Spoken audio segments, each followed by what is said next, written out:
জয় শ্রীকৃষ্ণ, রাধে রাধে। কেমন আছো সবাই? আশা করছি সবাই খুব ভালো আছো ও সুস্থ আছো।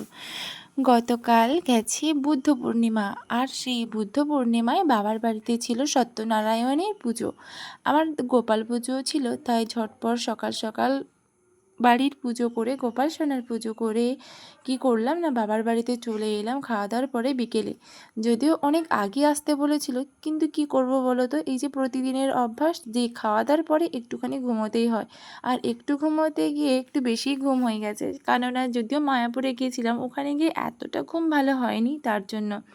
আর এদিকে দেখো, বাবার বাড়িতে এসে প্রথমে কাজ করব কি, খাওয়ার দেখে খুব খিদে পেয়ে গেছে, তার জন্য একটু ডাল আর একটুখানি লুচি নিয়ে বসে পড়েছিলাম। ঋতু খাচ্ছিল, জানো তো এটা।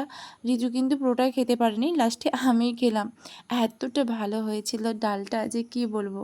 আর এদিকে দেখো দুটোর কি অবস্থা, দুজনে দুটো লাঠি নিয়ে কীভাবে লাঠালাঠি করছে। আর এত দুষ্টু, দুটোকে না চেনাই যাচ্ছে না, মানে গায়ে হাতে এত কাদা নোংরা যে কি বলবো। আর এদিকে দেখতে পাচ্ছ কি, বাড়িতে কত ঘুঁটে। আমার বাবার বাড়িতে কোনোদিনই জ্বালানির অভাব হয় না, কারণ আমার বাবার বাড়িতে আছে গরু, আর গরুর যেমন দুধেরও অভাব হয় না, ঠিক তেমনই কিন্তু জ্বালানিরও অভাব হয় না। শুধু তাই নয়, আমরাও কিন্তু বাড়িতে নিয়ে যাই। তবে হ্যাঁ, আমাদের বাড়িতে গরু নেই, তবে বাবা বাড়ি থেকে এই ঘুঁটে নিয়ে যাই আমরা জ্বালানি দেওয়ার জন্য। আর ঘুঁটে জাল দিতে এত ভালো লাগে যে কি বলবো।